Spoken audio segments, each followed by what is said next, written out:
होर्मुज जल डमरू मध्य को लेकर ईरान ने बड़ा बयान दिया है। यह रास्ता पूरी तरह बंद नहीं होगा, लेकिन दुश्मन देशों के लिए सीमित किया जा सकता है। अमेरिका के राष्ट्रपति ट्रंप की कड़ी चेतावनी के बाद ईरान के तेवर में कोई बदलाव नहीं आया है। वह अभी भी अपने दुश्मन देशों को होर्मुज का रास्ता नहीं इस्तेमाल करने देगा। ईरान के प्रतिनिधि अली मौसवी ने कहा कि विदेशी जहाज होर्मुज से गुजर सकते हैं, लेकिन उन्हें ईरान के साथ समन्वय करना होगा। उन्होंने यह भी साफ किया कि यह रास्ता सिर्फ उन देशों के लिए खुला रहेगा जो ईरान के विरोधी नहीं हैं। उनका कहना है, मौजूदा तनाव की जड़ अमेरिका और इजरायल की सैन्य कार्रवाई है, जिससे खाड़ी क्षेत्र में हालात बिगड़े हैं। पश्चिम एशिया में बढ़ते तनाव के बीच प्रधानमंत्री मोदी ने ऊर्जा सुरक्षा के लेकर उच्च स्तरीय बैठक की अध्यक्षता कर रहे हैं। बैठक में तेल, गैस और उर्वरक की आपूर्ति सुनिश्चित करने पर चर्चा हो सकती है। सरकार वैश्विक हालात पर नजर रखे हुए है। पीएम मोदी ने इससे पहले ईरान के राष्ट्रपति से बातचीत की थी। क्षेत्रीय स्थिरता, सुरक्षित सप्लाई चेन और भारतीय नागरिकों की सुरक्षा पर भी जोर दिया गया है।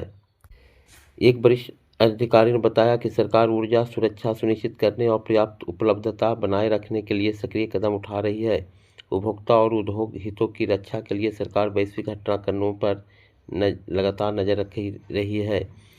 पीएम मोदी ने शनिवार को ईरान के राष्ट्रपति मसूद पेजेशकियान में क्षेत्रीय घटनाक्रमों पर चर्चा करने और द्विपक्षीय सहयोग को मजबूत करने के लिए बातचीत की।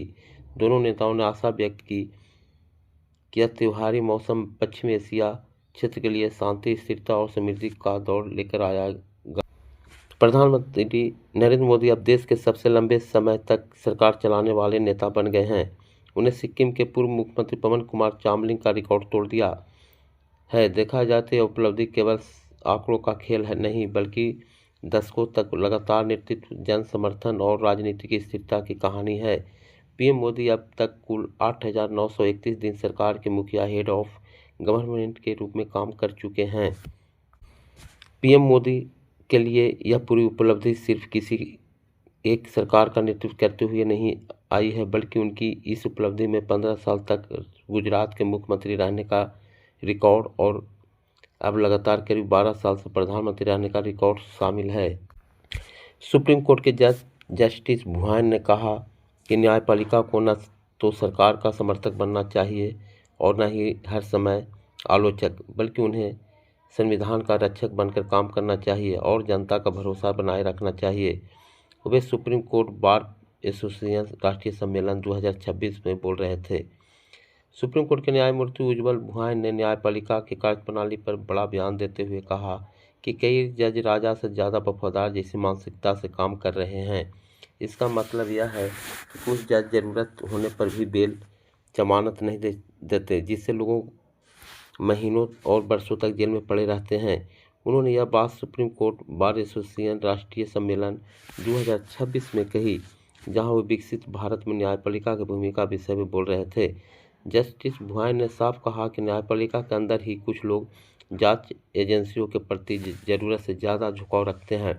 इसका सीधा असर आम लोगों पर पड़ता है, क्योंकि उन्हें लंबे समय तक जेल में रहना पड़ता है, जबकि कई मामलों में वे दोषी भी साबित नहीं होते। उन्होंने चिंता जताई कि आजकल बहुत मामूली मामलों में भी एफआईआर दर्ज हो रही है, जैसे सोशल मीडिया पोस्ट या मीम, छात्रों का प्रदर्शन, समान विरोध या आंदोलन। इन मामलों में जांच चलती रहती है और बाद में एक केस सुप्रीम कोर्ट तक पहुंच जाते हैं, जिससे कोर्ट का समय भी बहुत खर्च होता है। मणिपुर के सीएम यूम नाम खेमचंद सिंह और कुकी समुदाय की मुलाकात ने अमन की उम्मीद जगाई है। इसे शांति की ओर पहल कदम भी बताया जा रहा है। मुख्यमंत्री और कुकी समुदाय के लोगों के बीच करीब 1.25 घंटे तक बंद कमरे में बैठक चली। मई 2023 में भड़की हिंसा के बाद यह पहला मौका है जब मणिपुर सरकार के मुखिया और कुकी जो समुदाय के शीर्ष नेताओं के बीच आमने सामने बातचीत हुई। लगभग 1.25 घंटे तक चली इस बातचीत में ने अशांति की जमी हुई बर्फ को पिघलाने का काम किया है। रविवार को कुकी समुदाय की ओर से जारी बयान में इस बात की पुष्टि हुई। काउंसिल ने इसे औपचारिक संवाद की शुरुआत बताया है। हालांकि बैठक में किसी ठोस समझौते पर हस्ताक्षर नहीं हुए, फिर भी मणिपुर की राजनीति के करीब से समझने वाले लोगों को मानना है कि दोनों पक्षों का एक बेंच पर बैठना ही अपने आप में एक बड़ी कूटनीतिक जीत है। बताया जा रहा है कि मुख्यमंत्री के साथ बैठक के दौरान कुकी जो प्रतिनिधिमंडल ने बेहद सख्त रुख अपनाया। उन्होंने मुख्यमंत्री के सामने कुछ प्रमुख मांगे रखी। कुकी समुदाय के नेताओं ने मुख्यमंत्री कहा कि संघर्ष के दौरान जान माल गंवाने वाले पीड़ितों को न्याय मिलना किसी भी शांति प्रक्रिया की पहली अनिवार्य शर्त है। इसके अलावा कुकी नेताओं ने कहा कि हाल के दिनों में कुकी और तांगखुल समुदाय के बीच बढ़े तनाव को तत्काल कम करने की आवश्यकता है। जब तक कोई अंतिम राजनीतिक समाधान नहीं निकल जाता तब तक दोनों समुदाय के बीच बने बफर जोन की यथास्थिति बरकरार रखी जाए। उग्रवादी समूह के साथ जारी सस्पेंशन ऑफ ऑपरेशन वार्ता को जल्द तांत्रिक अंजाम तक पहुंचाया जाए ताकि क्षेत्रों में अस्थायी शांति सुनिश्चित हो सके। पश्चिम एशिया में जारी संघर्ष दिन पर दिन और भयावह होता जा रहा है। अमेरिका और इजरायल के भीषण हमलों से दहक रहे मोर्चे पर ईरान भी इजरायल के और खाड़ी देशों में मौजूद अमेरिकी सैन्य ठिकानों पर जोरदार पलटवार कर रहा है। मिसाइलों और ड्रोन की गरज के बीच यह संघर्ष अब अपने 23वें दिन प्रवेश कर चुका है और पूरे क्षेत्र में तनाव चरम पर है। पश्चिम एशिया में जारी जंग के बीच डोनाल्ड ट्रंप ने इस युद्ध को लेकर किए जा रहे दावों पर कड़ी नाराजगी जताई। उन्होंने कहा कि ईरान पूरी तरह कमजोर हो चुका है। ट्रंप के मुताबिक ईरान की सैन्य ताकत खत्म हो गई है, जबकि रिपोर्ट इसको उलट तस्वीर दिखा रही है।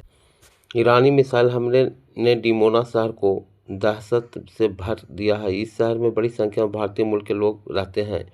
डिमोना शहर में बड़ी भारतीय यहूदी आबादी है, जिनमें से अधिकांश महाराष्ट्र राज्य से हैं। यह समुदाय भारत के साथ मजबूत संबंध बनाए रखता है और इसी वजह से शहर को लिटिल इंडिया भी कहा जाता है। संयुक्त अरब अमीरात के नेतृत्व में 22 देशों ने हुर्मुज जल डमरू मध्य में वाणिज्यिक जहाज़ों पर हालिया हमलों को लेकर संयुक्त बयान जारी करते हुए ईरान की कड़ी आलोचना की है। इन देशों ने अंतर्राष्ट्रीय कानून के पालन और वैश्विक समुद्री सुरक्षा सुनिश्चित करने की अपील की है। संयुक्त बयान में कहा गया कि हम ईरान की ओर से खाड़ी क्षेत्र में निहत्थे वाणिज्य जहाज़ों पर हमलों, नागरिकों बुनियादी ढांचे पर हमलों, हुर्मुज जल डमरू मध्य को प्रभावी रूप से बंद करने की कोशिश की कड़ी निंदा करते हैं। रेल वन एक सुपर ऐप की तरह काम करता है। इस रेल मंत्री ने पिछले साल लॉन्च किया था। लॉन्चिंग के बाद महज 8 महीने से भी कम समय में इसे एप्लीकेशन को 2 करोड़ अधिक लोगों ने डाउनलोड किया। भारतीय रेलवे से यात्रा करने वाले यात्रियों के लिए अच्छी खबर है। अब यात्रियों को स्टेशन पर उतरने के बाद ऑटो टैक्सी खोजने की ज़रूरत नहीं होगी, क्योंकि रेलवे भारत टैक्सी के साथ समझौता करने जा रहा है। इसके तहत यात्री ट्रेन टिकट के साथ टैक्सी भी बुकिंग भी करा सकेंगे।